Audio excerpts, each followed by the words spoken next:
computer.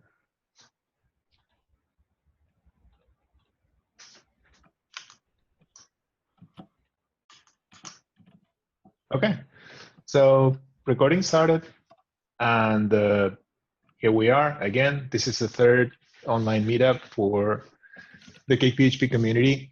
Welcome everyone. I hope audio settings are going fine. You can use the chat you have if you don't hear us correctly or there are any glitches around the session. We welcome everyone. We have in the session today Juan Pablo, who is gonna talk about a plugin that he's involved to improve the way to manage fixtures and unit tests. We have also Mark. They are going to introduce themselves, and when they start talking, we have also Mark, who is going to talk about the queue plugin and ways to improve your projects using a queue or worker pattern or tool like the plugin he actually maintains. And later, I'm going to talk about React PHP and the way to integrate it with your projects and show how to do that in a real project real quick. And yeah, that's going to be all for today. Hopefully, we can get into later. Hopefully, you can jump in, and anyone interested in talking or speaking, we will have time at the end of the session or at the middle, because we have a flexible schedule, and the objective of the session itself is to have some fun and stay together for some time as well and share something with the rest of us. So if you have questions, if you want to talk, or if you have some topic that you would like to present, let us know, and we will find you some time today or the next meetup. So, okay, thank you for that. Thank you for attending, and I'll pass the presenting role to Juan Pablo, who's going to talk about the plugin. Okay, go ahead when you want. Thank you very much. Let me share my screen.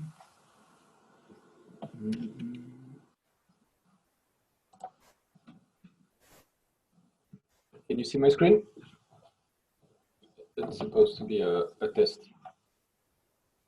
Yes. Yeah, all right. Hi everyone, I'm Juan Pablo. I'm a CakePHP developer based in Berlin. And I've come up with a colleague of mine, Nicolas Masson, with a package that I already presented at the first presentation. I wanted to show the few improvements that we've done and also explain the motivations behind. We've kept on researching in that direction, and the more we research, the more we get convinced that there is really some improvement that can be done the way CakePHP generates the test fixtures. I have posted the link to the package in the comments, so I'll explain. With a simple example, I'm going to test a method. In my model, I have some articles that are related to authors. It's has many relations. The authors can have addresses, business addresses. The addresses have cities. The cities have countries. This is more or less the business logic. And what I'm going to do here, I have written a finder in my articles table, which filters the articles according to the countries of their authors. So it's pretty simple, but we go through at least four levels of association. And in order to test that finder, I need to populate my test database with an article that will have one or several authors, etc., and set the country. If I want to write test fixtures for that, it can become pretty complex. So this is where the CakePHP fixture factories, the package I present, can be very useful. So I have a country I'll call foo. The article has a title, and what I expect is what the finder returns, being a list of the titles of the articles. In the key, I have the IDs, and value is the title. So I'll show you very quickly how I can create my test fixtures. What I'll do, I'll create an article with the title,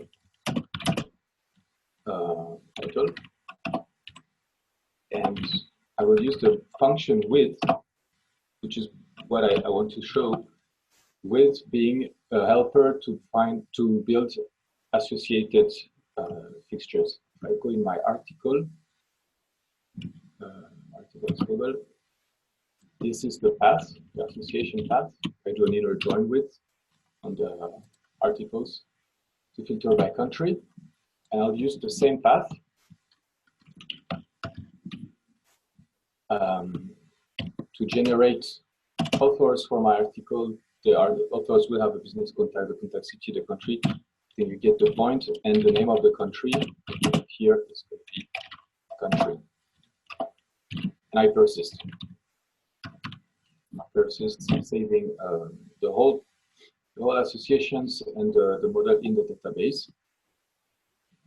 And once this is done, I actually should be already, it returns a positive test. In order to have my test being really pertinent, I'm going to create the same thing, but of another country to make sure that this article with a country associated to a country name bar is not returned as well. It passes. So we can say we're already done basically. And as you see, I'll just show what I can also do with the function patch data. I can also pass it this way. I can make 10 parasite articles, for example, and this will pass too. So in that case, I've created my database with one pertinent article and 10 which I don't care. And the same if I do that here. I could put 2 here, so I'm going to create 2 of them. They'll have the same title. It's not very realistic here, but it's not a big problem. So now we'll have 2 articles of that country, and it passes. So you see, this way you have saved a lot of time creating the fixtures, the associations, because you also have to populate the join tables, for example, between articles and authors, because articles can have many authors. So you save a lot of time creating the fixtures, maintain the test fixtures, maintaining them, and it's very clear. You see really what you get. What you can also do, since we have some code here repeating, I could create in the article factory. Oh, it's created. I created here a with country method where I give a string, and I'm here in the articles part factory. And this code, which I have here, is made here, and this way I can use it. The auto-completion helps me with country. I just pass the country, and I'm done. So if this was something that I'm going to reuse very often in my code, I can just create a helper function in my article factory, and I can really carve the way my factories work according to the need of my business. So that was the first thing I wanted to show. If you have questions on that part, feel free.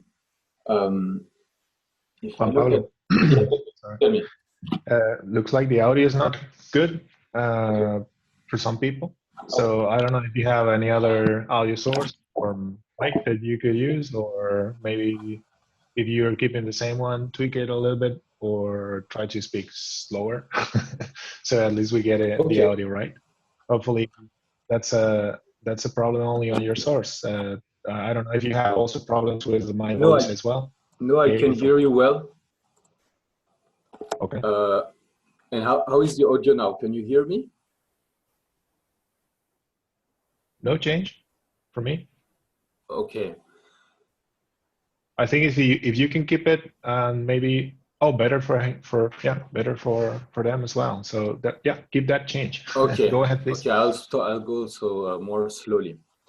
So I'll repeat basically what I did. Create the with country method in my article factory that is going to use the native with method, and the with method helps you on top of building test fixtures with the factories to build test fixtures through the association path. And that like this, you can write test fixtures very fast, and it's easy to maintain. There are much more examples in the documentation of the package. You can have a look there, and we've also made some videos to explain how to install, which is quite simple, and how to use the fixture. There's also a bake command, which I showed in the last presentation I did in the meetups. So that was the first part I wanted to show. You see, if I look at the articles fixtures, this is a typical CakePHP fixture. What I basically skip now is this part, which is creating static test fixtures. This is not used anymore. You can combine the traditional test fixtures with the fixture factories. It's also possible. But you can also simply and purely skip them, so you have no surprise. So once this is skipped, there is one second part in the fixtures, which is the creation of the database schema. This is the second role of the fixtures. In that case, it is the extensive way. There is another way to just mime to take the schema from your regular database. But in both cases, the fixtures have also the role to create the schema of the test database. And if you are working with migrations, and even if you're not working with migrations, you don't have a parallel two ways. You have to maintain the structure of your regular database for migrations, and then you have also to maintain the schema of your article fixtures, which can be very simple if you don't use that method here, but use the, I'm not sure anymore how it's used, but if you just copy the schema from your regular database, but it's still double work, so to say.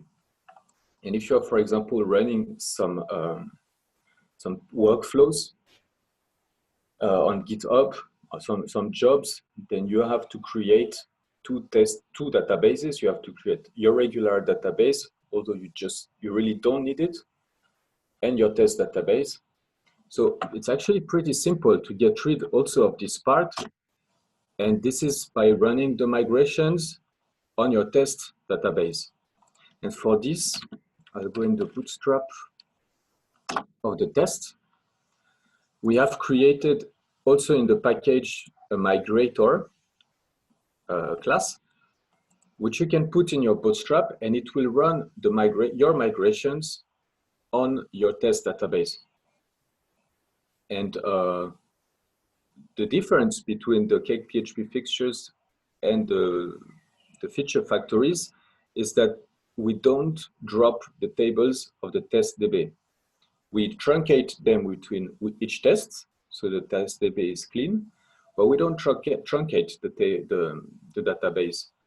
So this migration will run once in the morning, let's say, and the rest of your day, your test database remains the same. There is no migration being run anymore because it's been run once. If you create a migration, then it will run that migration. So it has also the advantage that you involve the migrations in your testing process. So you are kind of testing your migration for free, which is really difficult to do with the CakePHP fixture with the traditional CakePHP fixtures, because you create the schema hard-coded. You basically skip the whole migration process. So these are the two things I wanted to show.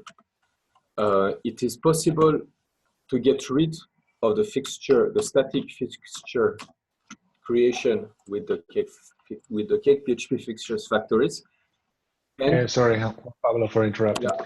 Could you please share your console screen as well? Because we are only seeing the PHP Storm. Yeah, I'm thing. only talking PHP Storm.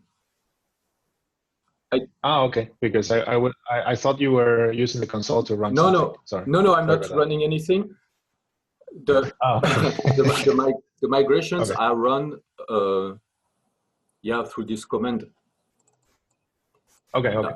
And no problem. Sorry. Go ahead. But you can use your console and try it if you want. Yeah, that's it basically for me. I wanted to show that this part, creating the static fixtures, can be really a pain. And the factory principle is something that is used in other frameworks. It's an old thing on Python frameworks, on Ruby on Rails, etc. And if you have migrations, why having two different ways to define the schema of your databases? So that's it for me. If you have some questions, feel free. I hope the audio was not too terrible. Yeah.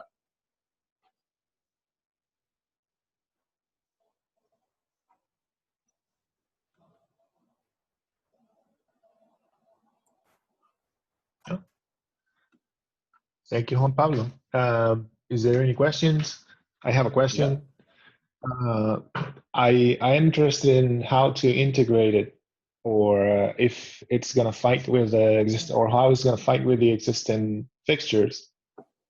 And I don't know if you check if it would be possible to integrate with TestDB or some other similar plugins. There is another plugins related fixtures, which is the Fixturize plugin. I don't know if it plays well with these plugins as well.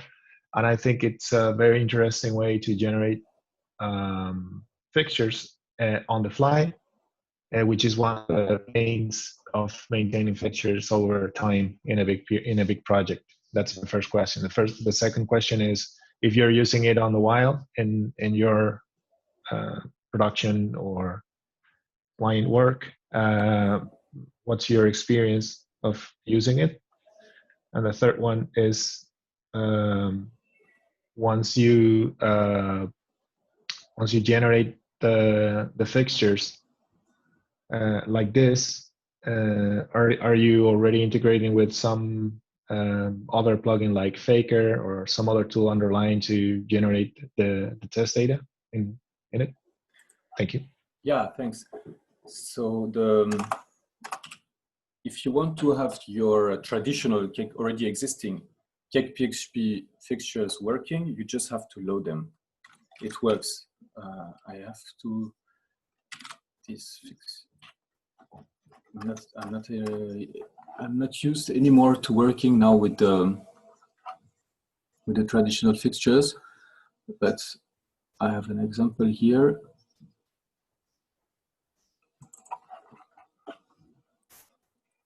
Yeah, this way. So if I wanted to use my traditional CakePHP fixtures, I need to load them all: articles fixtures, I need to load authors fixtures, articles authors, address fixtures, the city fixtures. Oh, no, sorry. No, I don't need to load them. But if I load the articles fixtures, knowing that I have two inside of my articles fixtures, then, oh, I'm sorry, I'm in the wrong place.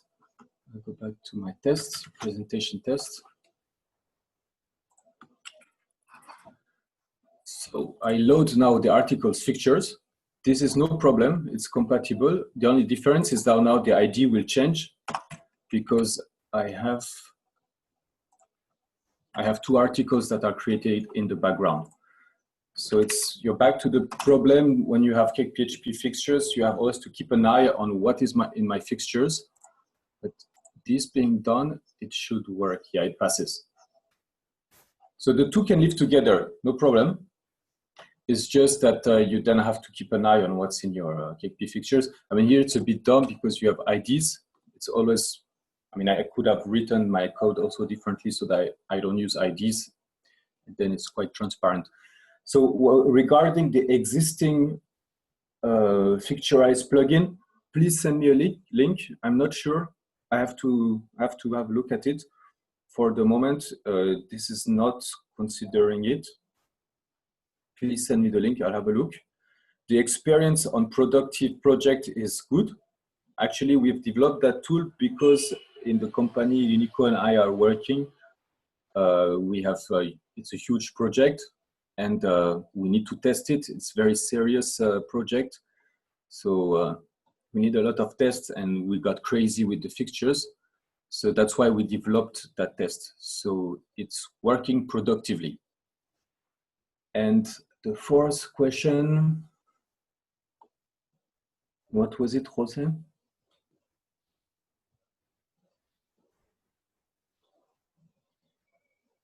Okay.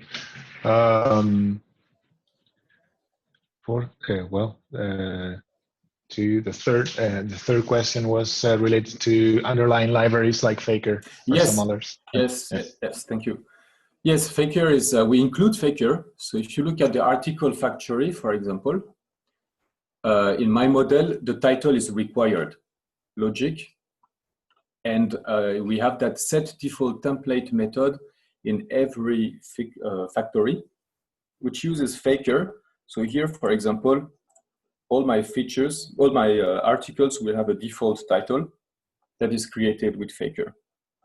For example, if you look at the country factory, we use Faker enables to create a fake country.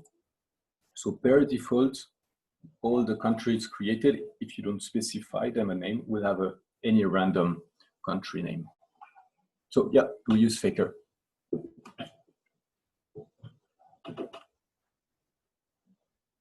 Back to you. Okay, it looks like the screen is frozen. Could you stop sharing and share again, Juan Pablo? Yes. Are you seeing the country factory or something else? We're seeing something that was frozen time ago, possibly. So please stop and share again. Yeah.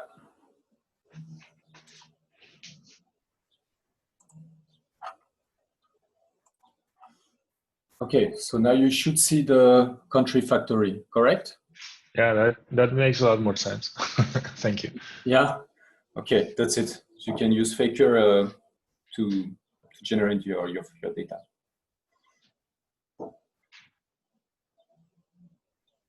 Okay, any other questions?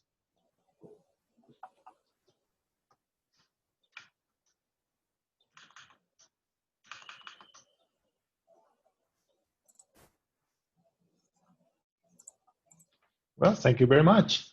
Thanks to you guys. Thank you, Juan Pablo. The same for you. If you have any interest in, I think this one is very, very interesting. And I've felt the pain of working with a long maintained fixture database in a not so small project. So this one could be a very good one. If you're using any plugin in your projects and you feel it could be beneficial for the community, just jump in. Let us know. We will have some time later today or in the next meetup if it is longer. But yeah, let us know. That's kind of one of the objectives with the meetups, to let people show what they're doing with CakePHP.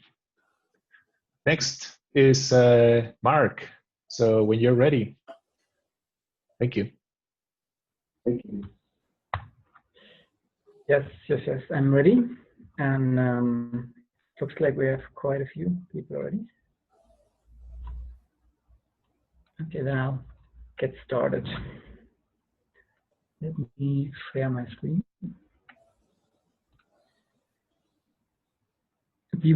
My computer seems to be also quite on edge in terms of CPU usage.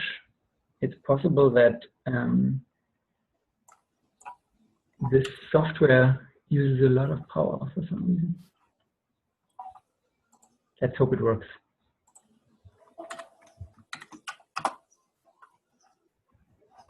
Do you see my screen? Yes. Good. So let's get started. How can I put this away?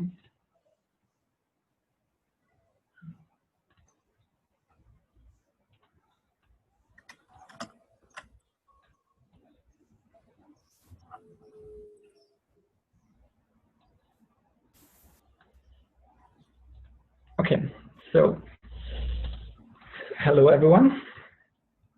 My name is Mark, and I have been a open source developer for almost 20 years, and a cake developer for over 10 years, and somewhere a little below that, a core developer for the CakePHP framework. And I have been developing some plugins that many might know. And today we want to talk about one specific one, which is the queue plugin. So a queue, an asynchronous kind of offloading of jobs. I talked about that in a blog post quite some years ago, and today we're just going to make a bit more live demo about it. For those that have already looked into the sandbox, you can also find live examples there. Yeah. So just to give you a very quick introduction, basic background processing every application needs in some way, even if it's just email sending, like a contact form of some sorts, or you're sending the password forgotten account email, the registration double opt-in email. So there are plenty of necessary procedures that require queuing of some sort. You know, for emails and for API requests in general, you don't want to have gateway timeouts. So imagine there is a small hiccup and the gateway just in that case responds with an error. Then that email will never be sent again because the registration process is itself already finished, but that user can never sign in. If you do it into a queue process, the queue can resend it. So there's the possibility of trying again. And if that doesn't work, you just have to intervene as an administrator. Some PDF, zip file generation, video image processing, all of those can have timeout issues. They also make it more difficult for the user to see any result on the screen. So they are just waiting and waiting, and at some point they're pressing F5, and suddenly the whole thing starts again. So it can also overload the server if you put those things into the synchronous process. And additionally, of course, the feedback for the user, the experience is usually way worse. Yeah, so we can trigger a demo task here, which is supposed to be 20 seconds long. And if I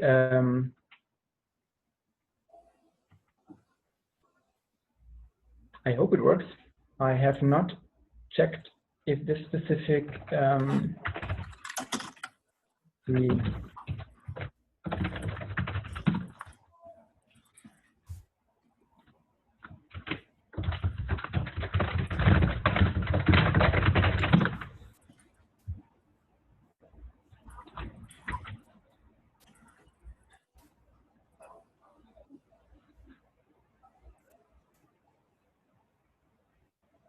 I'm wondering if the tasks are currently activated on the system. Oh yeah, it works. So you can see now in the background, after triggering, it immediately said some kind of notification that it's running in the background. And then the progress bar at the bottom will actually show the status. So you can implement a progress bar or percentage, something like that. Yeah, and we want to like replicate that now on the local system as well. So for that, I prepared a small example. I just built a controller, which I call Notify, and this Notify controller can send with this button click some kind of notification. We can do an email, we can do Slack notifications, SMS services, or any other API request that we want to do. And for now, let's go into that code. Just a heads up, just to save a little bit of time, I already added the plugin. So the install process of the plugin I don't repeat because everyone can follow the documentation here, including it's like any other plugin. Composer require it, load the plugin in the application, and so on and so on. So now we can just use it directly. And we can see now we have some kind of controller action, and there is not much going on yet. So if I would post, nothing would happen, right? If this request is post. So if this is a post, then we want to send some kind of notification. Let's first create the notification job. Jobs are a specific instance of a queued task. So what we have to create first is a class, which is a task. And for that, we can use the command line because it has a bake command. So can you see the command line? Is it big enough? Let me, yeah, I think that's better, right? A little bit bigger. Yeah, so now this is the task to generate one, and we need a name. So let's say my notification.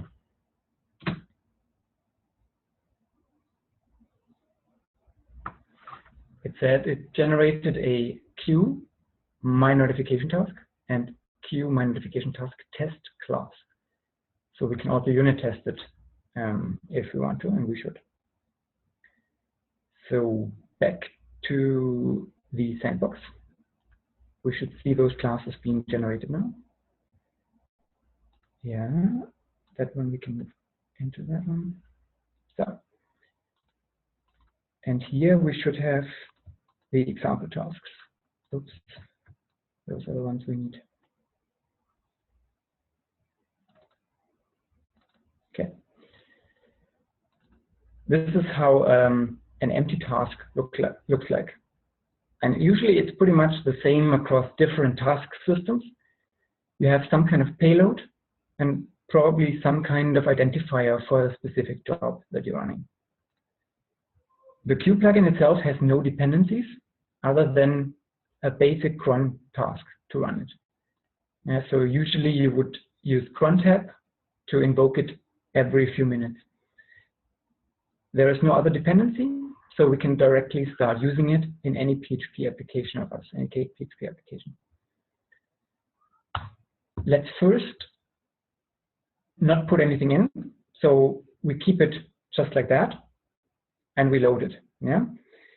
In order to have full autocomplete on everything, we also want to make sure that we run the Ide Helper, which actually makes a lot of things much easier for autocomplete. So code PHP sound like this, generate. You will see why in a minute. Oh, my processor is really on the edge. This should only take like a second. Okay. If we look into the meta file, you will see that now there's a lot of noise as well. But somewhere here. I created earlier to test an example, but I now create also my notification. So those tasks are now auto-loaded. So in order to use the queue system inside of my controller, I need to create a job. That means, in our case, I need to run this queued jobs create job on the queue task table. For that, I first load the table. So this load model, yeah, queued jobs. Thanks to the Ide Helper, everything is auto-completed. So I directly have it available. If I want to also now be able to use this, I need to have the annotation up here. For this, it's really nice to have a different task to run, which is called annotate. And if I know what to annotate, in my case, notify controller, I can just say filtering by notify. Oh, by the way, it's all. Or, because I know it's a controller, I can also do just controller. So this will be very fast then, because it only looks into controllers. What? Why doesn't it like that? Ah, it's already controllers, right?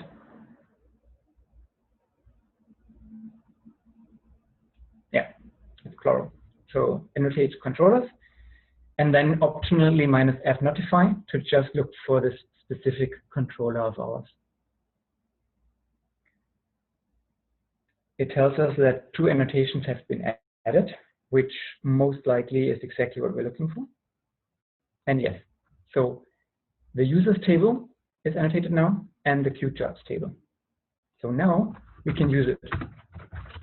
This queue jobs, create job, and then here you can see that auto completes now thanks to the Ide Helper and the PHP store meta file. Also the task that you can say my notification. So I don't have to type anything completely out. I can just use autocomplete here as well. So that's the job that we want to create. And usually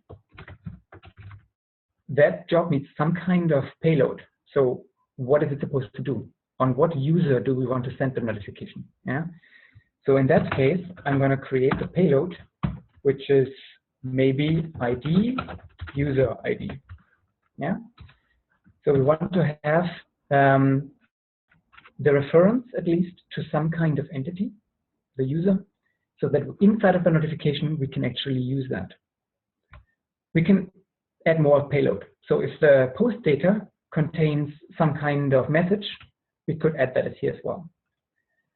And on top, what we often want to do is we want to pass a reference and maybe even a priority. Let's create a reference, which we call user notification. Oh. User notification to make it unique, because it's the idea of a reference. It should be completely unique. User notification user ID. So it would be a 1, 2, 3 something. And if there was some additional payload of some sort, maybe we need that as well. But for now, this would be a very unique identifier for the notification going to this user. If you later want to check what's the status on this notification, has it been successfully sent, processed, or is it still pending because there was some error, then we can use this reference later. So let's just add it as a second, or in this case, a third parameter. Yeah, reference and priority. I think if you want to make it clean, it probably should look like this, but no, it doesn't matter too much. So this would be our complete creation of that queue job. And usually, of course, you would redirect, you would have some kind of message afterwards. Yes, please hold on. Okay. Something like that. The redirect I'm going to not do for now. Yeah, let's try just this. Yeah, so this will not send anything, of course, but it will show us if the process of asynchronous tooling works. So we have the task doing something hidden now, and we have the controller executing it on post, and the index, the form, should also be completely done now. Let's see. So we go into the example of mine.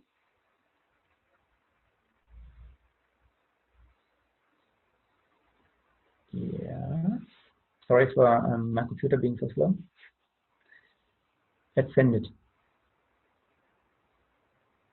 Or first, I'll show you the console. That's maybe better, because if we go into this queue,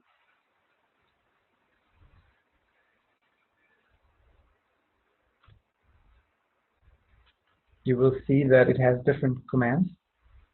So in our case, we could sometimes even add manually jobs, but it doesn't make sense in this case because it's a dynamic job added. But let's see the stats for now. I want to make sure that we don't have any noise in there that will like annoy us. So there's only finished jobs, yeah, and they don't matter for now. So everything is currently finished, nothing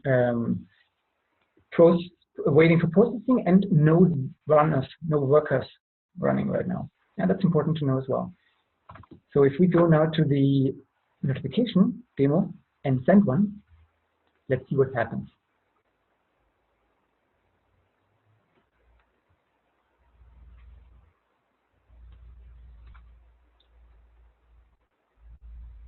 Yeah. Okay, so we have what we expect. And if we rerun the step, we'll see that there is now total unfinished jobs 1.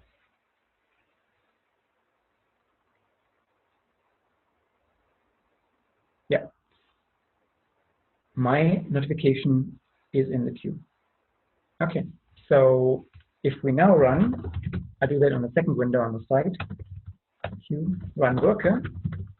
This is the job that you would run into, or you would put into the cron tab. So every 1 to 3 minutes, this would be invoked. So as soon as someone actually triggers this job, it will automatically be processed because those workers in the background are continuously checking if there is something to process. So if we run this, oh, I might have to go into the sandbox first. Yeah. Okay.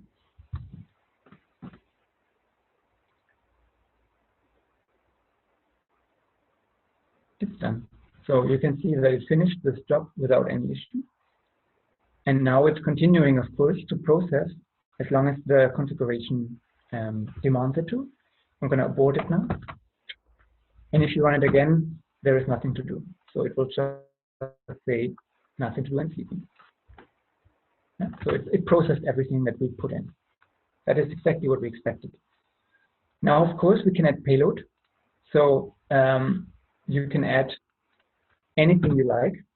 What I'm doing now, just because I don't want to send now real emails around, I think everyone can imagine that it's easy to use either the built-in email task or create here a new email, send email to them, or some kind of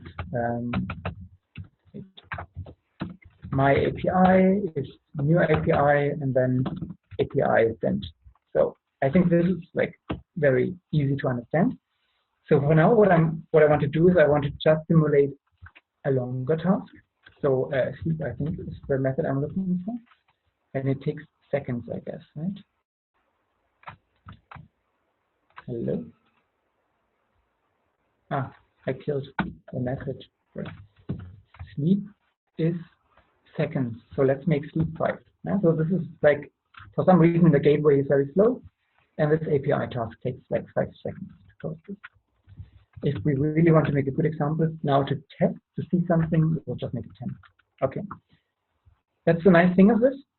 If it takes longer, or if you do batch processing of some sort, the user still gets the feedback, but you can process it in the background. Yeah? So for now, it can take 10 seconds, and this will be fine for the example. Yeah, let's rerun this again, just to see how that kind of progresses. And at the same time, we want to make it visible, right? So depending on if this is now a user action or an admin action, we can be more verbose in our debug output. If it's a registration email, maybe we don't want to be so verbose because it makes also hackers easier to understand what's going on. Or like people that want to abuse the system in any way, if you give them too much details, then they know from those details, what emails are valid and not valid. So don't put too much debug output on the public action. But if it's a backend action, in this case, maybe the notification is to tell the user something. So if this is a background action, maybe we want to know if this job is currently being processed and how fast. And if not, maybe we want to have an error on that. So for this, let's do some queuing, some querying on the queue job stuff. And for this, we want to if queued with queued jobs. Actually, let's do queued jobs find, and it should have queued. Why doesn't it have queued? That's interesting. Because queued is part of the custom finders here. Well, anyway, let's continue. We know that the job itself is job type notification. And then we just auto array. Yeah, so this will give us the jobs that are currently being queued. And then we can maybe set them to the view. Just set compact. Okay. Set. Okay. So now then we can in the view output, hey, this queue task is currently being processed. The percentage is 50% done. Something like that. Additionally, what we want to do is, if you already like this is a task that shouldn't repeat itself, for example. Yeah. So there are tasks that you can send and create 1,000 times in parallel, and there are tasks which only should run once. So if the task is created as a job, it should not be run in parallel a second time. Yeah. So this user would not like to have 10 emails in the same minute of the same issue. Yeah, depending on what it is. So what we can do is, we have the reference here. So before we create a job, we can actually say, if this queue job is queued for this reference and this job type, then we can say this is already scheduled and we can redirect away. Done. Okay. So let's try to add one and see what the output of this specific thing is in the view. So for that, because I'm lazy, I'm just gonna do I debug it? Yeah. Debug queued jobs. Just for now. So going back to the task, I'm gonna send it now.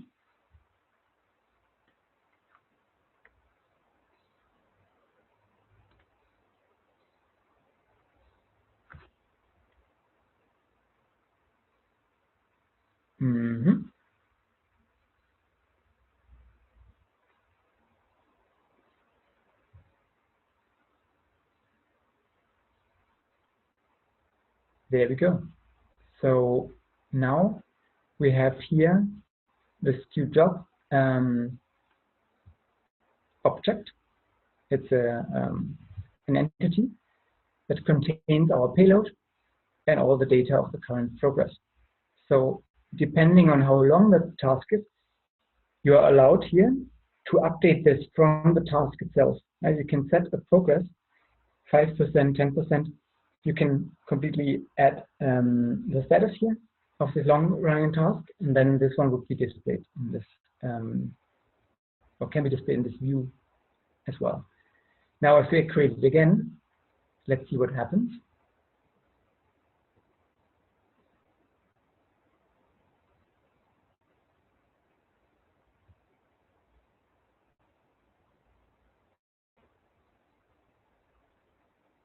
Did I do that too early? What did I do? Oh, yeah, I should probably put that into the main function, because at the bottom there's no post and it should not trigger this. So let's see. Any questions so far? If you have any questions, I think you can post those into the chat.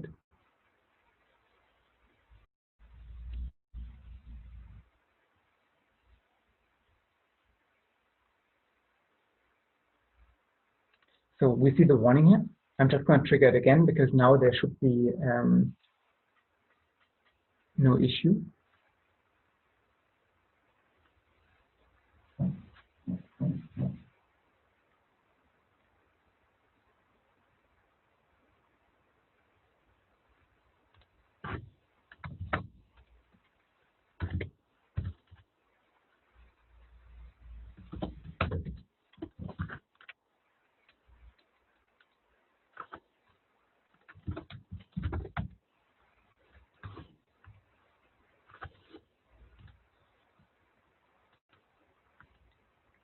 Interesting. Wait, did we forget something? Why does it add those into the queue? Let's see what the stats is. It added them anyway, so let's see why. Oh no, no one told me. There is no return. Without the return, of course, it might not work as we expected to. And the void up here, by the way, then also wrong. It should be more like this then. So we return, of course, and then it should not run into the create job. So that means in our case now, it should actually do what it's supposed to, only trigger it once. And the following ones shouldn't work.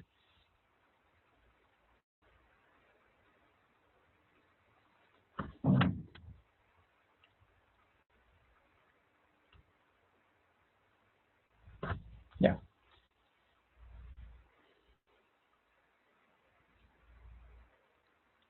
Now it works as expected, and the count is still 3 in this case because we already had 2 additional added due to my little mistake. I have a question here. Where are the jobs held in the system, and how does the worker find them? Yes, that's a valid question. So right now it uses a database. Yeah. So the reason is a file system or any other kind of system that it cannot be used in a multi-server environment is not ideal. So any database would do. You could also put it into a Redis store if you wanted to. But for now, it just uses the normal MySQL or Postgres database that you're using anyway for your system. And we'll just reuse that and some tables to store all those. And the worker finds them by quite a complex query. That's why the system is not designed for high demand cases, where you have like millions of jobs. It's more designed for medium and small applications that have only a few thousand jobs.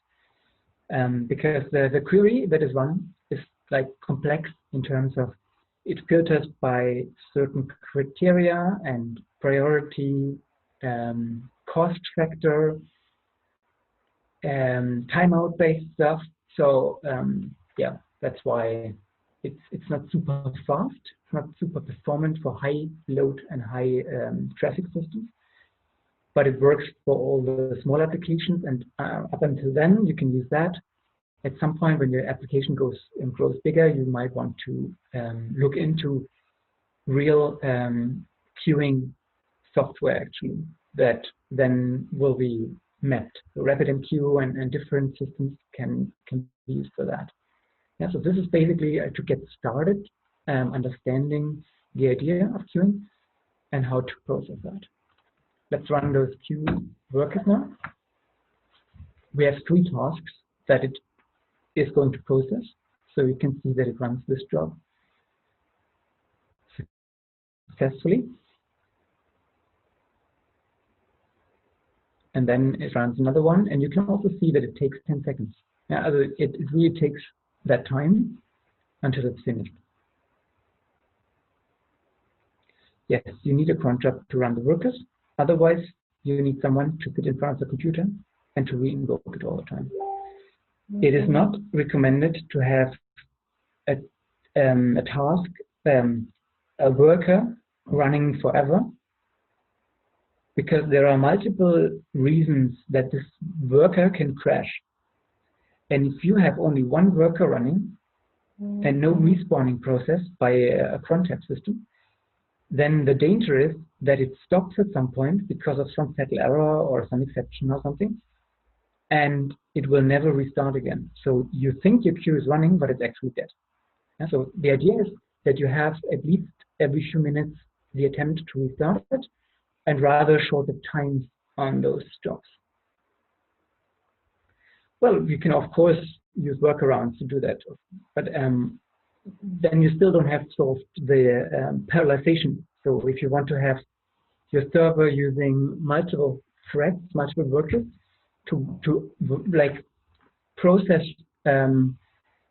low CPU and low memory cost stuff in parallel, you know, like sending certain API requests, not in serialization, but to make them half as long in time needed.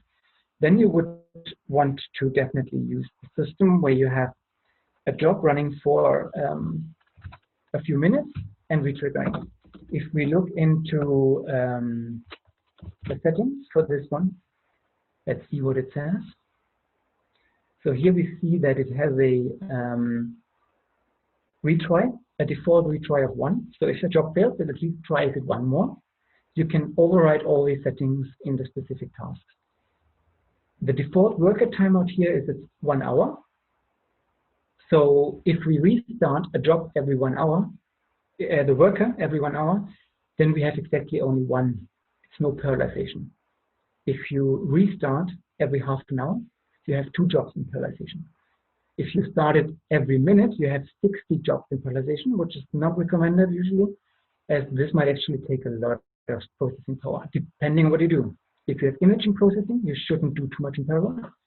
If you're sending API stuff, maybe also not, because you hit rate API limits.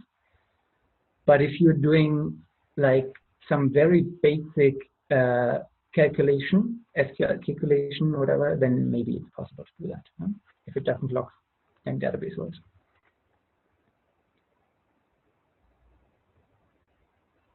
Can the panelists see the questions asked, by the way? Or do I have to repeat them? Like, can people see what's written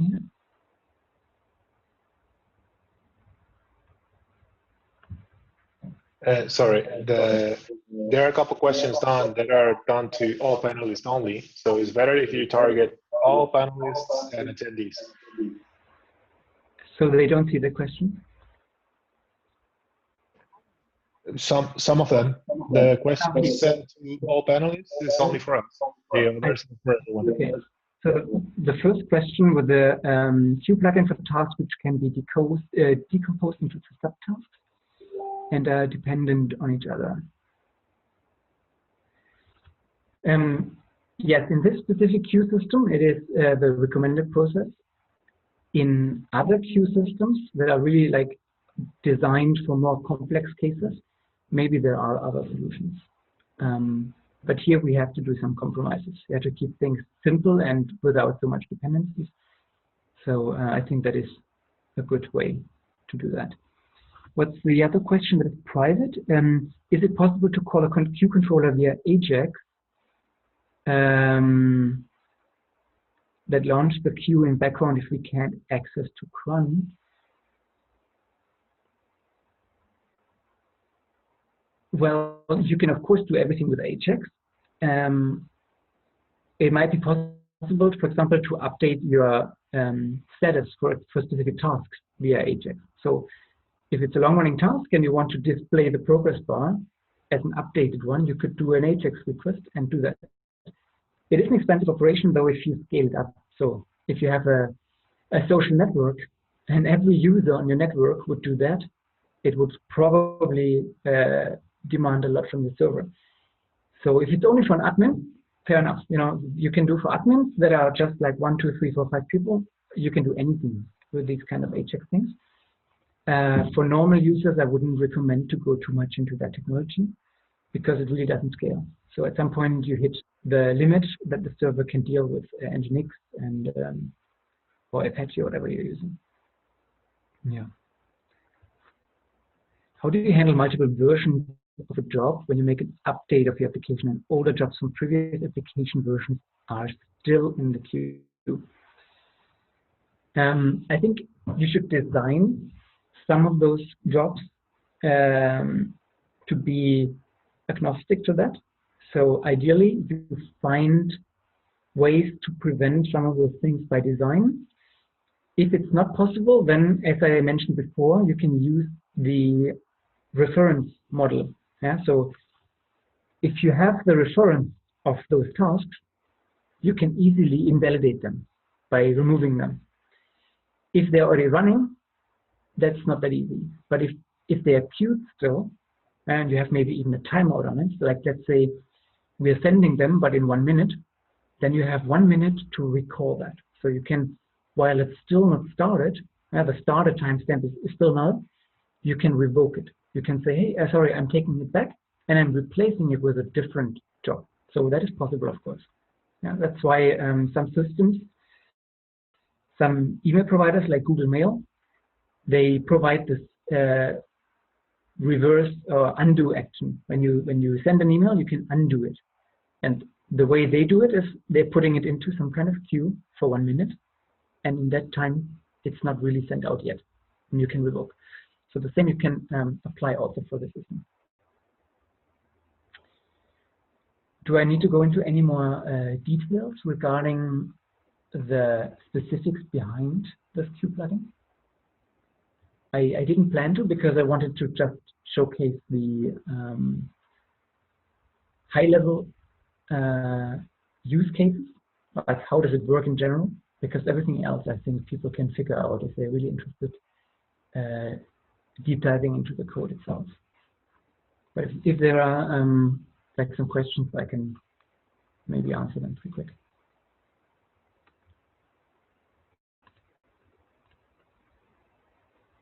I can show you a case where I use that on an admin page to visualize the progress of such a job. I can just post the snippet in here just to showcase it. So instead of doing this DD here, we can do that. Now this is now a bit verbose. Maybe you can simplify it, but it shows the running jobs, and for each running job that is currently in the queue, well, running is maybe the wrong thing. It can also be scheduled but not running yet. So anything that is not processed fully yet in the queue, there is a link to the admin page, so you can actually look into what is going on with it in detail and what worker is processing it. Then you have a status overview, and also if there was already a failure and it is going to retry, it will tell you that it's erroring. It will say it's started or not started yet, and there is a progress time bar. So there's a helper, queue progress helper, which can show you a progress bar. It shows you also the relative length of time. Like for example, scheduled to start in 3 minutes. Yeah, something like that can be outputted. By the way, this is the timeout progress bar. So if you planned it to time in advance, like let's say it's supposed to start in like 2 minutes. This is the progress bar of when it already started. Yeah? So these are two different progress bars that are mutually exclusive. You cannot have them at the same time. Either you're in the before phase or you're not in the before phase. And that means in this phase or even already done. And if it failed for real, like completely failed, then it will output the text as a truncated message with a reason why. in our case, we are using a lot of background processing using command line stuff like composer, git, rebase, whatever. So often we want to have some of the extract of that to know why a certain command failed that we executed. So that's why we needed this. I'm pretty sure this could be put into an element and made a bit more agnostic. Maybe you can just here have an element and we use that all across the admin backend. But for us, we needed like specific ones per use case.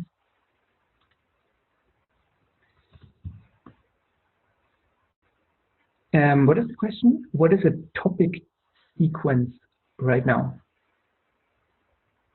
I don't quite understand what that means in this context. Can someone specify?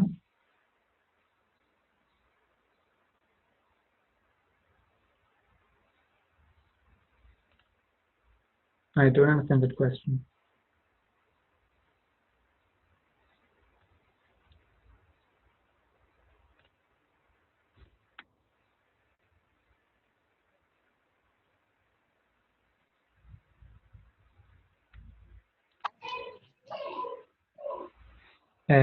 Talk about queue. What is sequence? Next topics. I do not understand that, unfortunately. Can anyone translate that or put that into a context? Because here we don't talk about sequences. I don't know. You mean what's coming next in this presentation?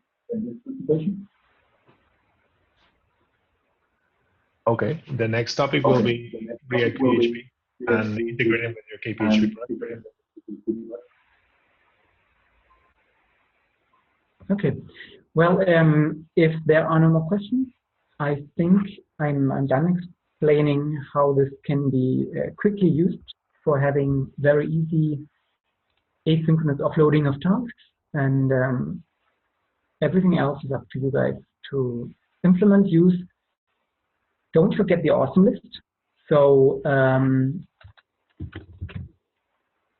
there is the awesome list, which also lists other plugins.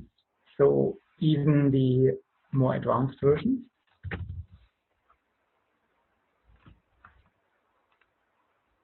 Yeah, if you're going to the awesome list, there is CakeRest using Rest, which is a tool, Quesadilla, which has more Beanstalk and Redis implementation, Gearman, which has a Gearman job server, and then this one is the minimal and dependency-free solution that we just displayed. Yeah, looks like 2 of them are ready for Cake 4. The others seem to be somewhere still on Cake 3. And if you're interested in the other ones, you can also make a pull request to upgrade them, of course. Yeah, so feel free to do that. It's usually not a really big task. Cake 3 to Cake 4 is quite trivial compared to Cake 2 upgrading to Cake 3. So any of those 4 could be an option for you, depending on your demands of that specific application. Good. All right, then I say thank you and hand over the mic again.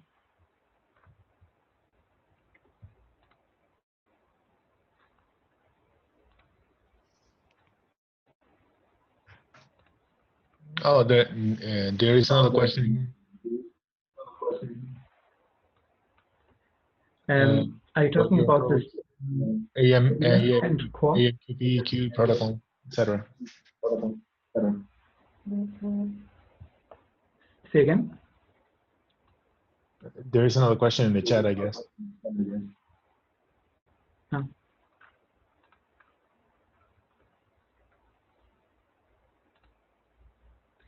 Yeah, those learning curves are a bit higher. So I think you'll just have to, if you already know some of those contexts, then go ahead. If not, then I would recommend going with the more basic plugins for now, the use cases, because you will already have everything that you need in a way to get started. And when the time comes, you can refactor easily because it will be offloaded already. So if you have to switch out a queuing implementation, that should not be a big deal usually. If you abstracted it away in that way, with PHP classes, any of those should be easy to switch out. There was another question in the question and answer section about Quesadilla, core CakePHP plugin, and mine. The core CakePHP plugin is supposed to come for Cake 4 version as a core implementation. Yeah, I think it's still in a beta phase, so it hasn't stabilized yet fully. That means it is under,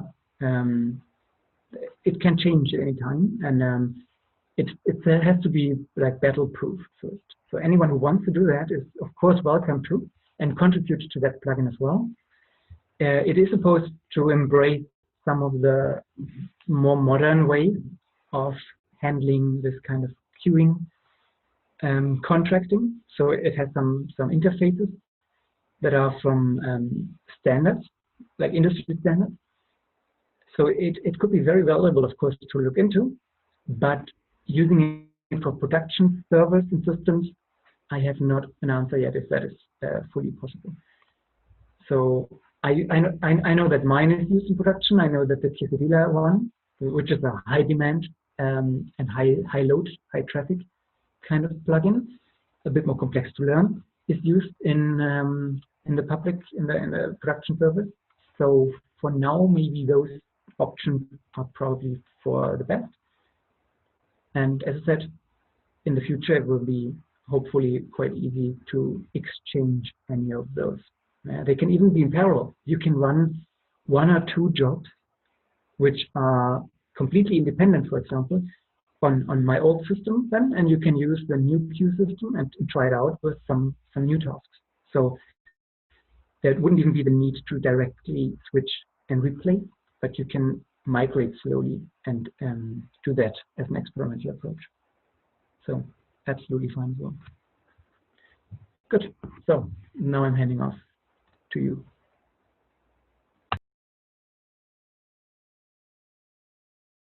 Okay, thank you very much.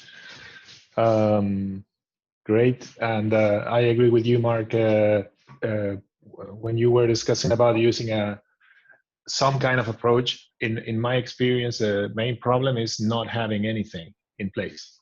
So at least, at least if you have something in place, it's going to improve a lot. And then maybe you will never reach to that point in the project where you need to integrate RabbitMQ or something else. They say, and I agree, obviously, that storing jobs in the database is a bad practice because if you get to a volume, then the database is going to be saturated. Okay. When you get to that point, you're going to be floating in money, possibly because your project is very, very successful and you have a lot of traffic and users and stuff like that, and it will be something that you can refactor later as well, yeah, using RabbitMQ or some other technology. But this is for established production-ready projects. So I agree that having something at the beginning, something easy to deal with, that is easy to integrate, is like a very big first step. And once you get to that point, well, the sky's the limit.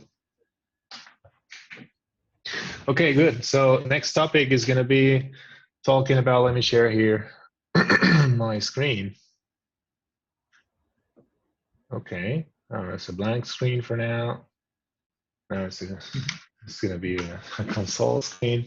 And I'm going to talk today a little bit because there were some questions about the, open a browser here, about React PHP.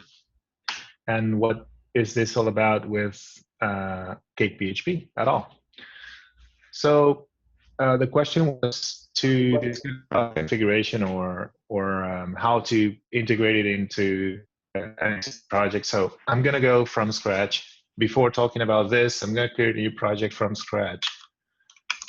So create project and call it like this, CakePHP PM. It's going to be a Cake 4 project. I took some time yesterday to upgrade the bridge plugin to CakePHP 4, and now it should work out of the box. And I released a version so you can actually download it and use it now for your CakePHP 4 application with the limitations that we are going to describe or discuss in a little bit. So this is Cake BPM project, being Cake server, and yeah, we have a CakePHP 4 project. Good. So then let's talk about React PHP for a little bit. React PHP is a native implementation of an event loop. It's it's providing non-blocking I/O and a set of libraries that are production ready to use, nature, and widely used in several projects like this, Throughway. But today we are going to talk about PPM, which is a PHP process manager, right? There are other ones, for example, this one, Ratchet, that we've been using extensively in the recent days, and it's working really nice, and some others, right? I'm going to talk today about PHP-PM. PHP-PM is a project to handle, basically it's a process manager handling internally a set of workers running inside of the event loop in a non-blocking way, passing streams and messages with each other, so they can basically serve PHP very fast.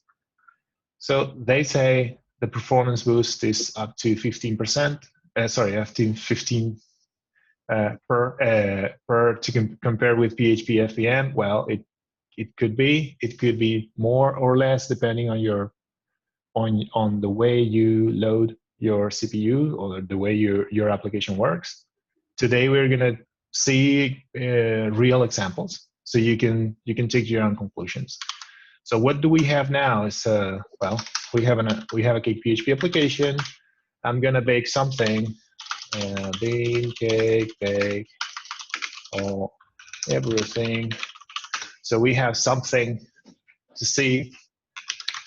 I'm going to open my IDE, and you will see we have a users table somewhere, right? So I'm going to ensure that we have some user that we can see actually like this.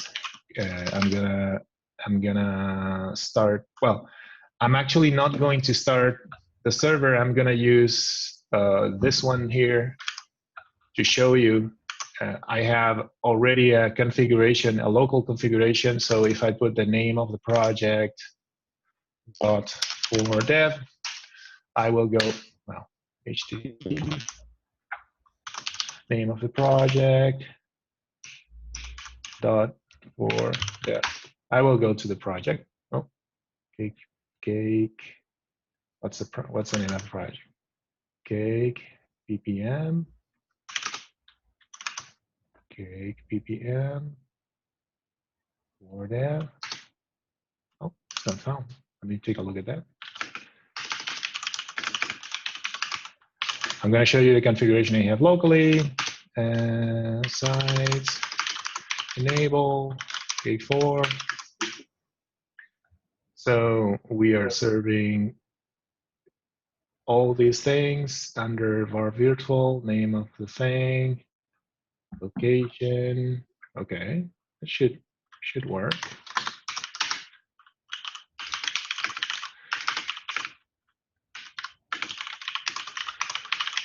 Nginx.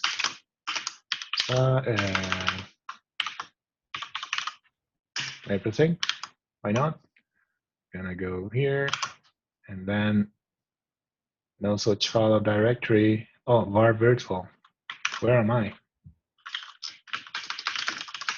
Oh, I created it in the wrong place, so I'm gonna move it.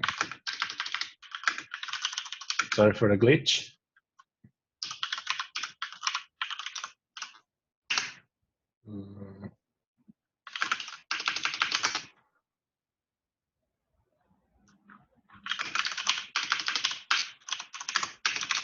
Okay, I have it already, so I'm gonna get rid of it. And then move it.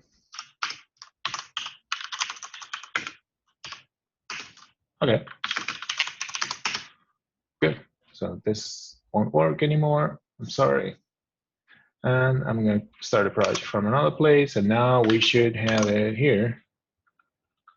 Okay, this is Nginx and PHP FPM. Even if it is my local environment, to make the benchmarks look more like a real scenario, I tweaked my Nginx and PHP FPM so it will work in an optimized way in my local environment. And if you want, I can share that configuration later so you can see what I'm talking about. But this is not about the topic, right? So then once we have it, we have a regular CakePHP project. We have some things here. I can actually use something like that and do curl, a bit bigger, and do curl, and the URL, right? This URL, users, view one, and we get one of the user. But yeah, that is it. So we have a way to, well, we have a regular CakePHP application for now. So next step is let's set up this thing, right? I'm gonna set up a bridge project, which is under KDC. Oh, let me copy the URL here. It's around here. There it is. So then this is the project. I'm gonna post it here so you have the URL as a reference. Then this plugin is alpha stage, right? Don't get too motivated with it, and take it some time to test it on your local projects. I'm using it on production right now on specific projects, but it has specific limitations that you need to be aware of. Okay, if you're happy with it, maybe you can contribute or not. Doesn't matter because I will need to fix them sooner or later. Then those are the requirements. This requirement is important. This is a requirement for an extension that must be enabled in your PHP configuration. The plugin, PHP PM uses PHP CGI executable by default. So you need to ensure that your PHP CGI has PHP PCNTL extension and it is not disabled. Okay, because for security, this extension comes disabled by default because I am in Linux and you possibly are in Windows. In Windows, it could be disabled because those libraries are not available. So then how can we set up this thing? We require this. Composer, require the thing, and we get a Cake 4 compatible version, which is 1.0. And this version basically will pull also PHP PM and React because of the dependencies. Then once we have it, we can do something. Well, actually, I don't like this display. I better prefer this one. Then one thing we can do then is we can start a new server. So if you look at it, I posted 2 examples here on how to run your servers for development. You can use this command line here. If you run it from your project root, you will see that it starts like this. And if you go to this URL and port 8080, you see this, right? Oh yeah, you can pass environment to the process. There is extensive documentation at the PHP PPM project. You can pass it from the command line, or you can take it from a file. Yeah, that's pretty common. Then once you run the PHP PPM server, you see, well, it's like a standalone PHP server. So, well, sorry, the question was not published for everyone. So the question was how I can pass environment for process. Please use when you post a question, if you don't mind, use the all panelists and attendees. so everybody can see the question and get some context. The answer would be yes, you can pass any environment through the command line when you run the process. And actually, I think you can also pull the environment from a file. So yeah. There is some environment that is strict by the PHP process, so you will need to deal with that as well. But yeah, you can pass environment to it. Then at this point, we have a working CakePHP application. If I go to users, view 1, we get a page, and we get all the things, right? Limitations. Let me talk about that first. This is important. Okay, it's a micro break I don't need now. This is important because the plugin has some limitations. Important. Cookies are not working at this point. So there are no sessions or CSRF tokens. Okay, that is important. You won't have sessions for now. You won't have CSRF tokens available for now.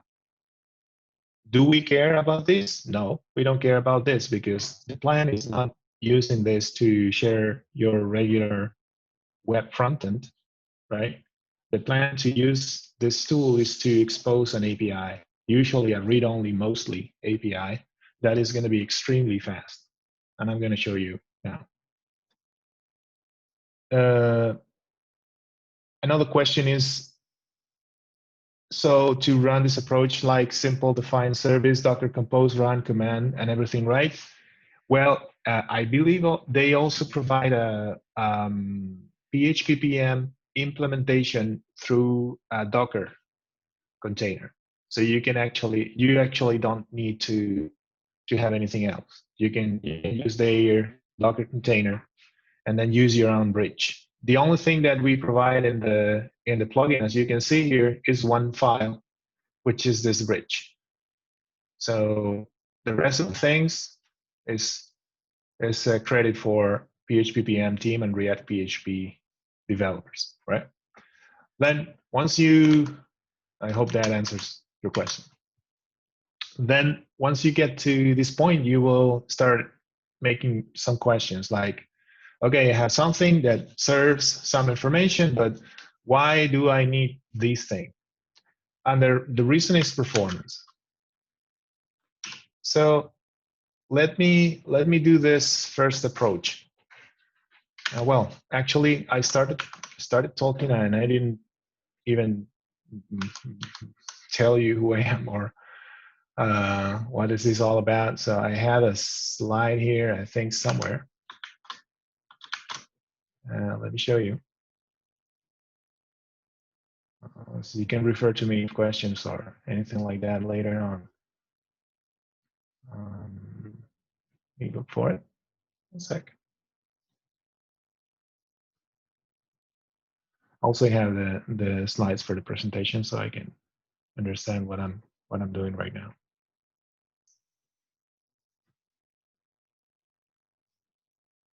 Okay. Online Meetup 3.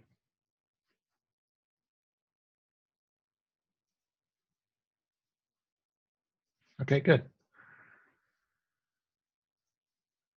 So, okay, Q plugin is done.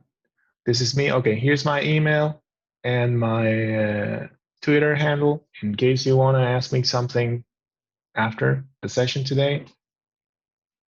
This is me, Jorge Gonzalez, and then introduction is done and setup of the plugin, pick some tables, run.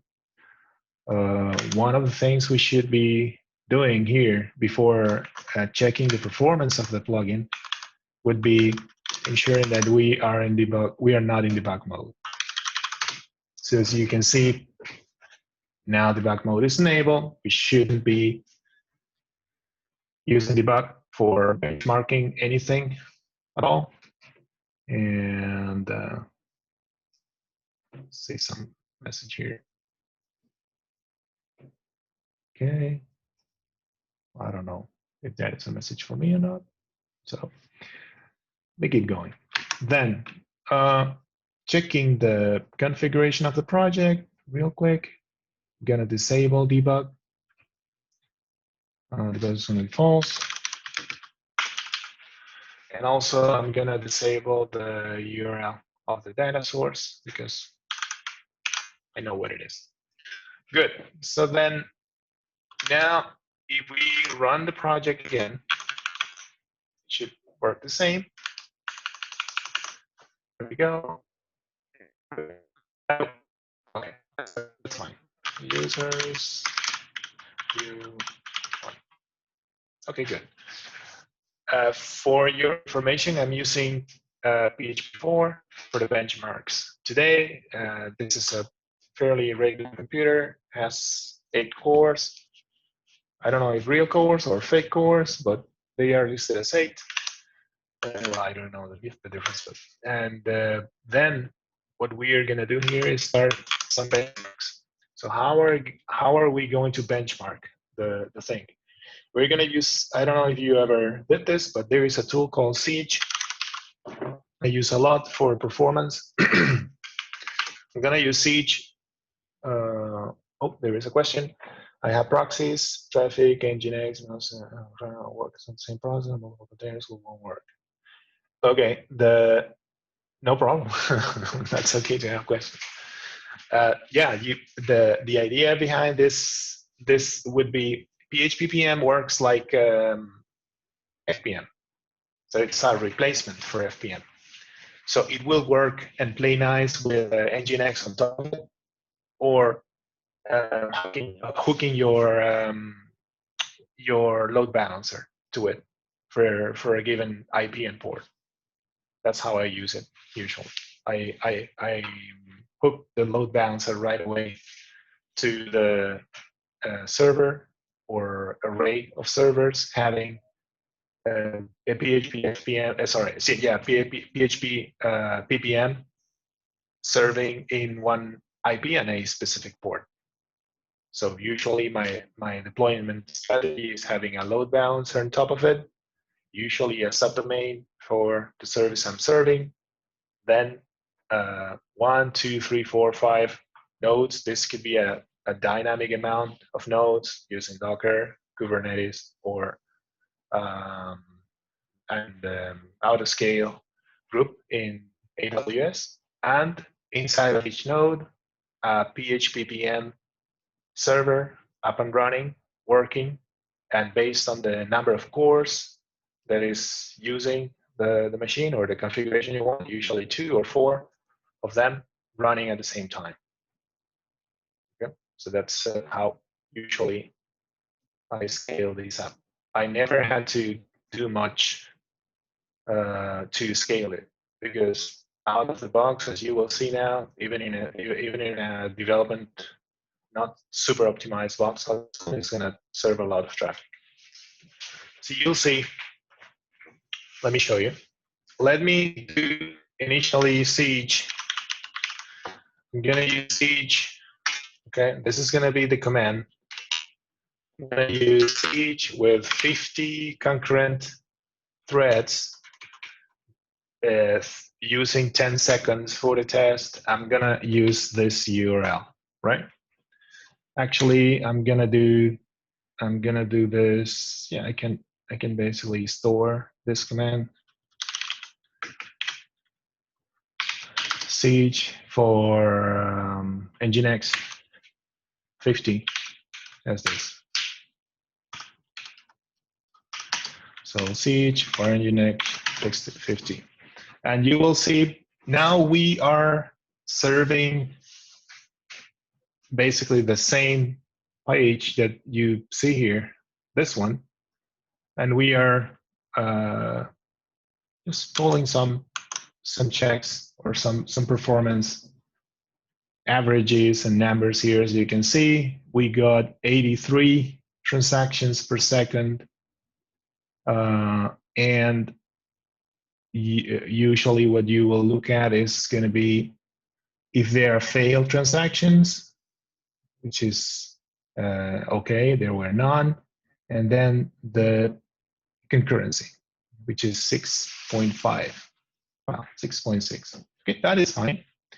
So what happens now if I serve the same application using PPM And instead of using debug mode, I will use non-debug mode, which is this one here.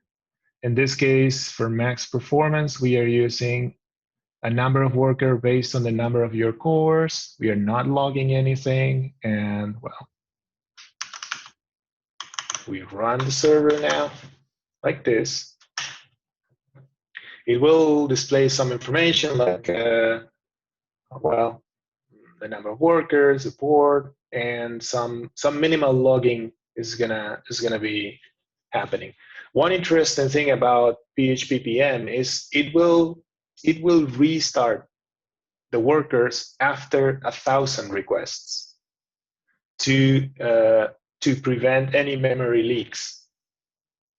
And also, it will kill them if they go over 30 seconds. Obviously, you can tweak those configurations. I'm using PHP 7.4 in both tests. So now what I'm going to do is the same test, but I'm going to do it for my local address that is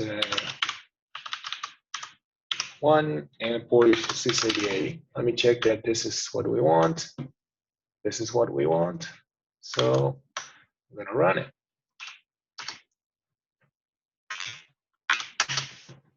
There we go. So then after 10 seconds, we will get some results.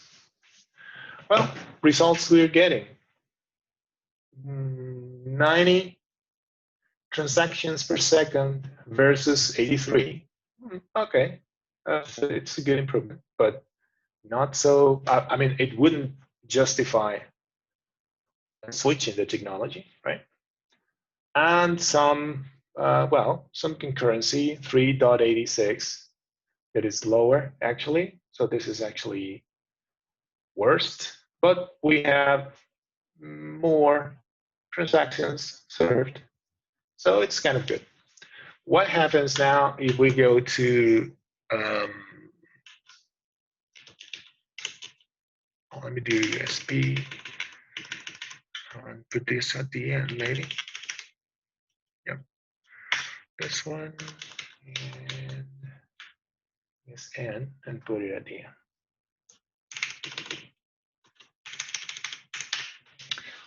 So what happens now if we check Nginx and put 200 concurrent? Well, we get, because we are sending more traffic, we are trying to find the limit, right? We have 1,000 hits. Okay. What about PHP-FPM? Sorry, PHP-PM. Yeah, we have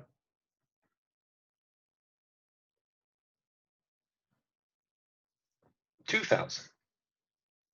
That's better. So we have basically 100 concurrency here. We have 85 concurrency, and we have successful transactions 2,000 versus 1,000. But actually, we have some failed transactions here, but we have none here yet. So the behavior in this one is now better, right? But what if we do, what if we do 1,000 concurrent users? My hard limit in this machine is 1,000. If I go over 1,000, I would need to touch the U limit for my Linux environment and some other parameters. I'm not going to touch that, so I'm just sticking to 1,000 because in 1,000 you actually had only only a 17% availability. But what happens if I send 1,000 concurrent requests to PHP-PM? Wait for 10 seconds.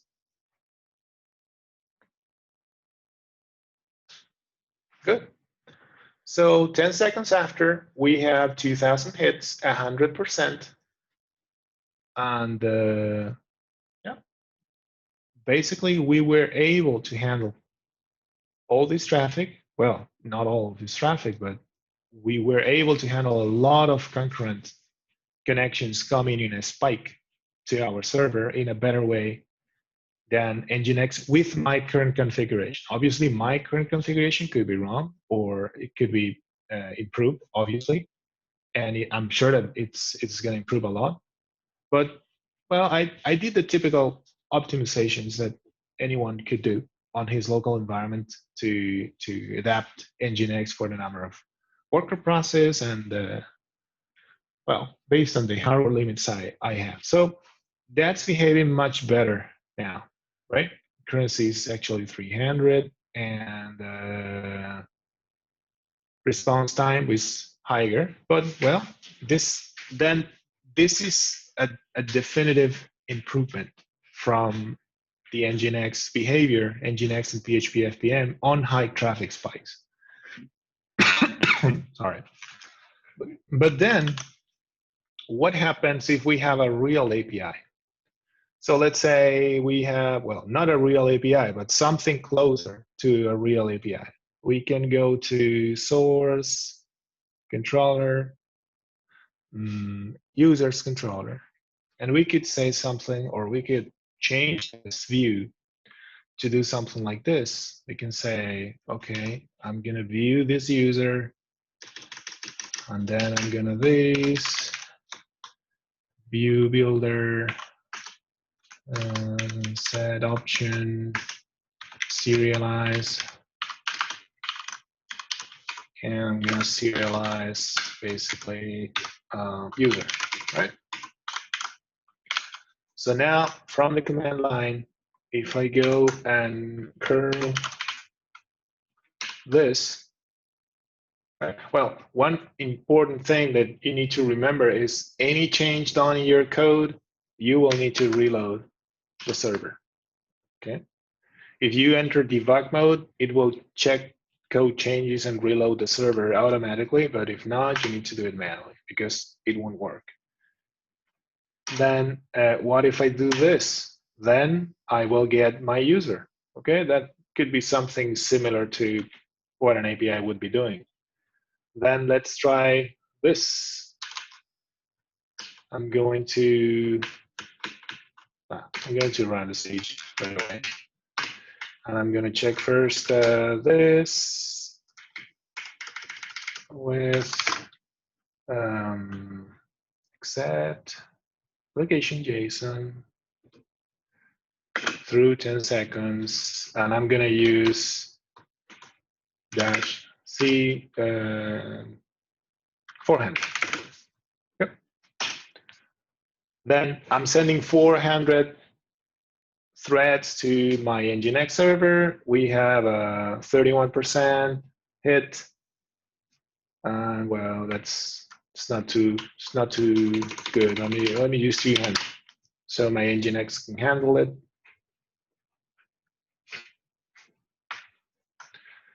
This is going to be the URL.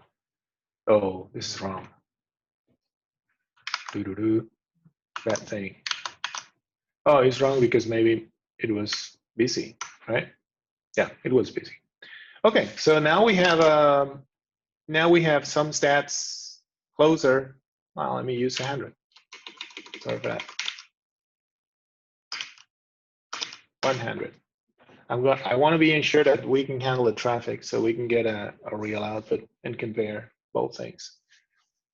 Now using much less traffic, we get to up to 120 transactions per second, which is good. Okay, we had 100%. 120 transactions per second is a lot in any real system. So, well, that's pretty good. Then we can go and do this 8080 and siege for the user view in the PHP PM server with 9 workers and da. This is pretty standard configuration on PHP, by the way. Now we get to 186 transactions per second, which is much better. Now, it's not double, but it is obviously much, much better. But then what happens if we do something like this? I'm gonna do something that is pretty common in read-only APIs, that is using a cache, some kind of cache layer on top of it. And for this layer, what I'm going to do is I'm going to create a very small time-limited cache in my configuration. Doesn't matter where. I'm going to create I'm going to copy this. Well, I'm going to actually create it here. Why not? I'm going to create a very small cache. I'm going to say a cache for 5 seconds. Why not? Right? Then, yeah, all the same. 5 seconds, and I don't care about the URL for now, and we're going to use this cache. I'm going to set the cache duration to 5 seconds.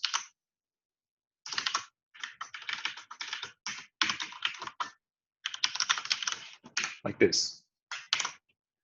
And now I'm going to use my API. I'm going to remember this value. So user instead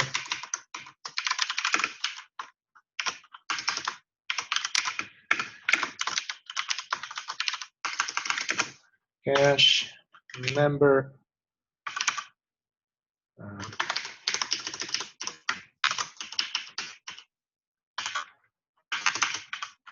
remember it's not the right cache.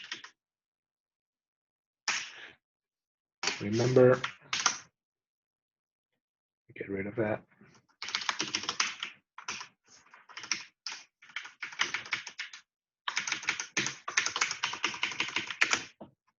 This is the right one. So now I remember I'm going to put a key. The key is going to be users, view, and the ID, for example. And there's going to be a function that is going to use it.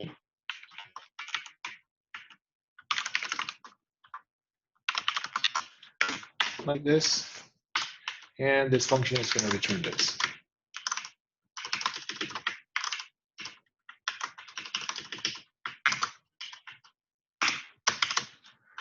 Good. So now we have a cache. We are storing this for a very short time. There's 5 seconds. Oh, not yet. I need to define it. I need to define the cache configuration that is going to be 5 seconds.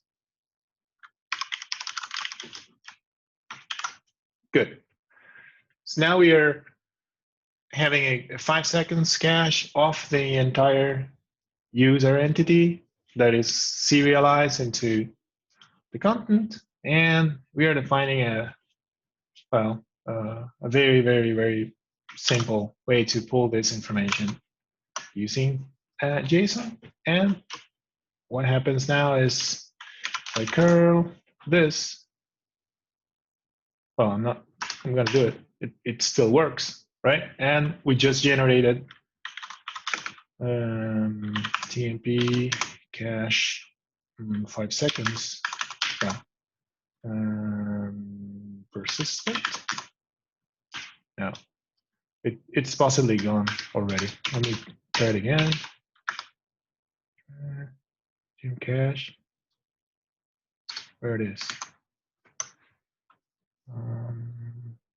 Return. Using view. Oh, sorry. This is not the right thing. This is the right thing. Remember, you need to restart to get your changes applied because of the way the process will work. Oh, problem. What problem? Typo or something? Error log. Permission denied. Permission denied. Okay. Something wrong with my permissions and logs? No problem. Let me do that. in the cache file name. Yeah, possibly. Mm.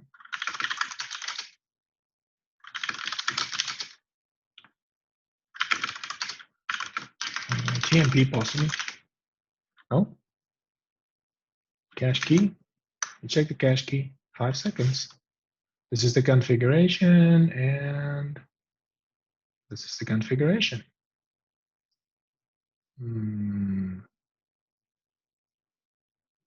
Wow. Let me debug that.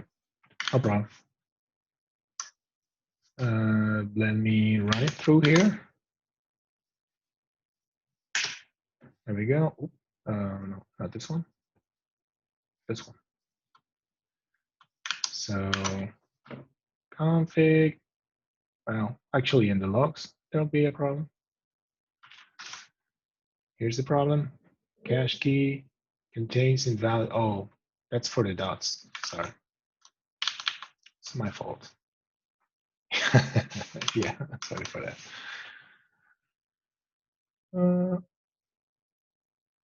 I use that for routing usually, and not for caching. There we go. Thank you. And that works. So now I can see my cache file here. There we go. Right? Well, not very exciting yet. So I'm going to run again the process, which is this one with 9 workers. Boom. And now I'm going to run my siege with 100. I'm going to run it against my real service. Well, Nginx. CakePHP for dev. There we go. See what happens.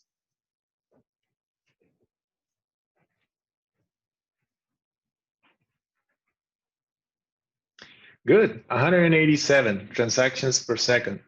That's great. And now what happens with this?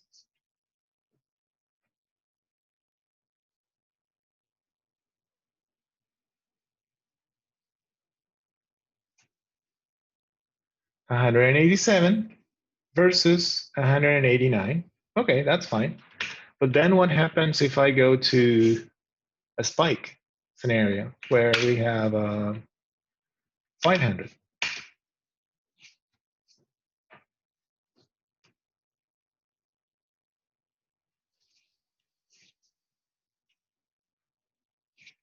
Well, we get to 500 transactions per second, almost 600.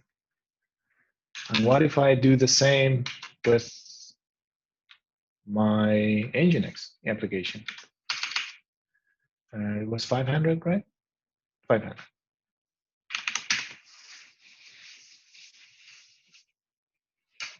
Oh, we only get 200. And we only get 41% availability.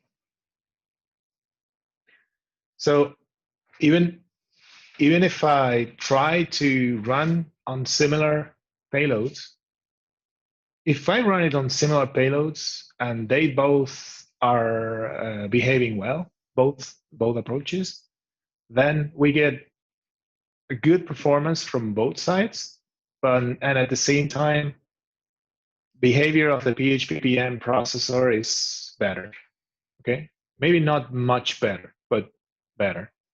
But the improvement comes when you get into a spike, and you have a lot of requests happening for some small time on your server. In that time or in that mode, then you can actually serve all of them very fast. 500 or even 1,000. I'm not gonna try 1,000 because it's not gonna serve very well for Nginx. But if you try to serve 1,000 concurrent requests through 10 seconds, it will do it. And you get obviously 1,000 is maybe too much, right? And the number of transactions per second is going down because my CPU is overloaded. But you still get them served 100%. So you don't fail on serving these 1,000 threads. That's what I was going to show you today.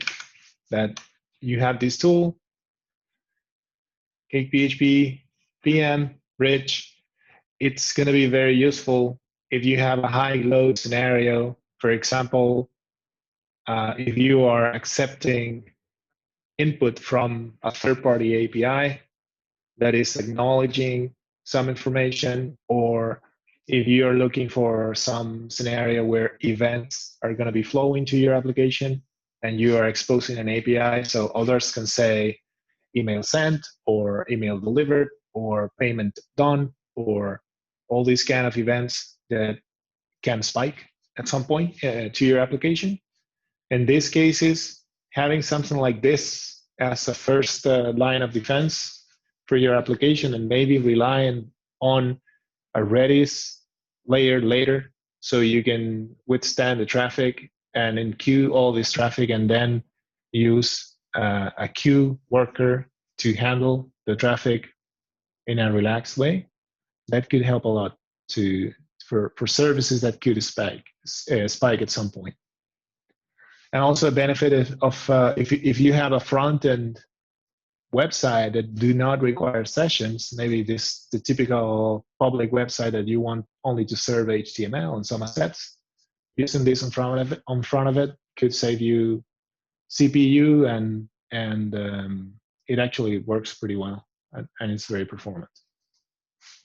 You have response times like 3 milliseconds or 5, and this is basically close to what Node.js response times you will get anyways. So it's pretty good for performance. Okay.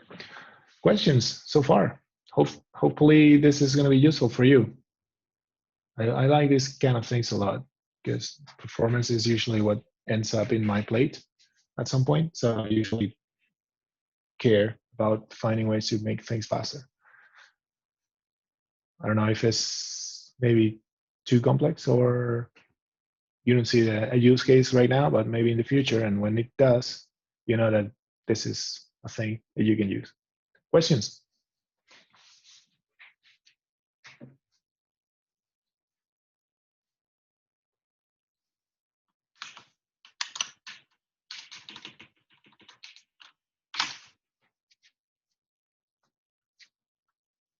Die.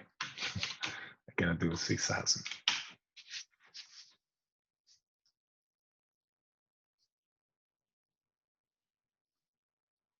Okay, no questions. Do you have anything else to add? Any other comment? Because this is what we have today. Because of the remember the limitations of the plugin, and yeah, here's some benchmarks and some other benchmarks. And yeah, when you deploy it on production, you can actually use a proxy. Or we have some time now at the end. If you want to jump in and talk about anything you're playing with recently in CakePHP, remember this is one of the reasons we do the meetup. So we have an open forum that you can use to talk about your stuff or share your ideas or whatever. Go ahead and let me know. I'll add you as a panelist. I'm gonna check that. Oh, maybe there are questions in the Q&A. Let me check that. I didn't check it. Nope. Okay.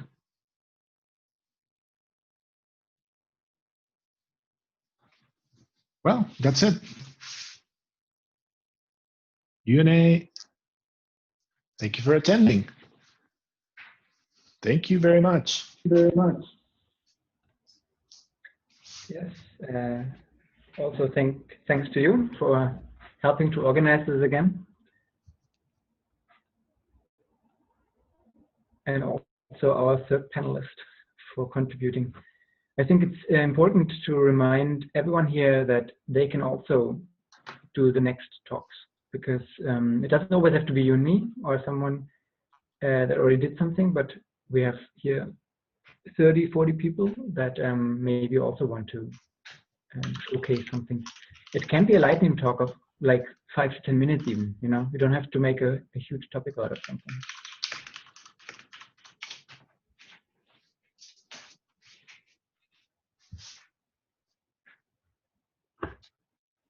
Yeah, we are open.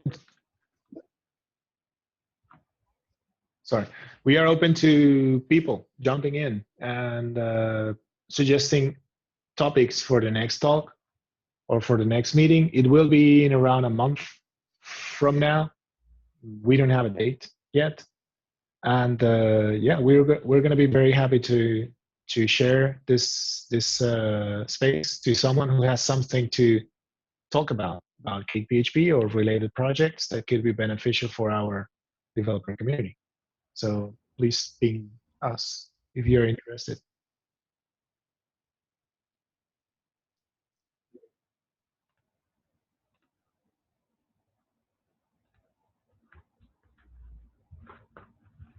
Okay, there is a question about some demo about integrating React.js or AngularJS with Cake. And there is a user who says, I have. So that's for you, man. Or woman. I don't know. Vue.js, yeah, that would be great if you can put something together and show us how you do it with Vue.js.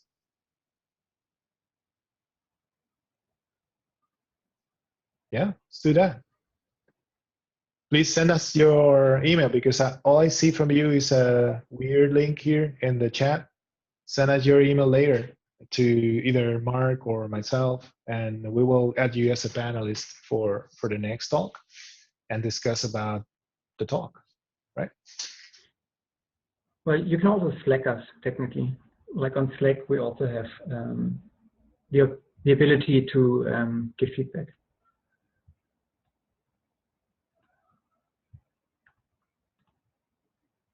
Yeah. I think there's one more question now. Yeah, you can provide some on README about Div, Docker, or simple supervisor. You mean for the queue workers or for the PHP PM? Oh, for PHP PM, you already have that in the PHP PM project. Let me look for it.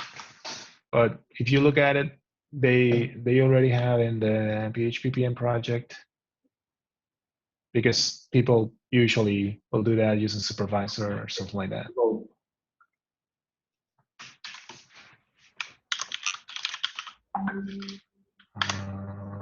Maybe in the wiki. I remember something. I'll look for it. Let you know. I'll add to my. Yeah. I'm gonna actually do that, Juan Pablo, because I think it's very interesting approach for generating fixtures. For use case is taking a lot of time, maybe. One thing I'm concerned about generating is a deviation from the real thing, deviation from the real data that you have in the database. But for performance-wise use cases where you need to deal with a lot of data, that makes a lot of sense to me.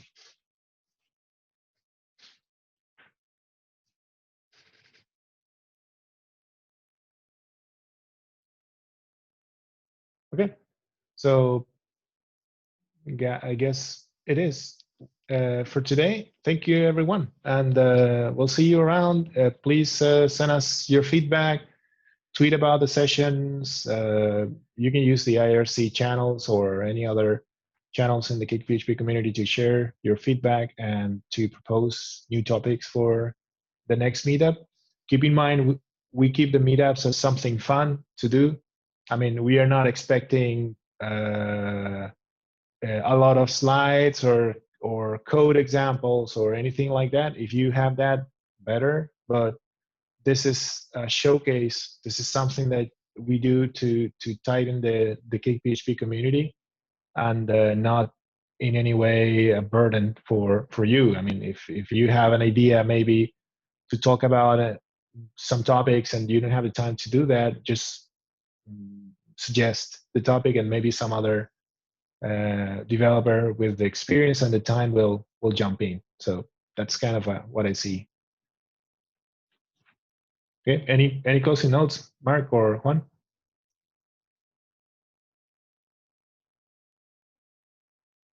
Okay, awesome. So thank you. I'll close the recording and have a nice day. Stay safe. Enjoy. All right. Yep. Bye bye. Ciao, ciao.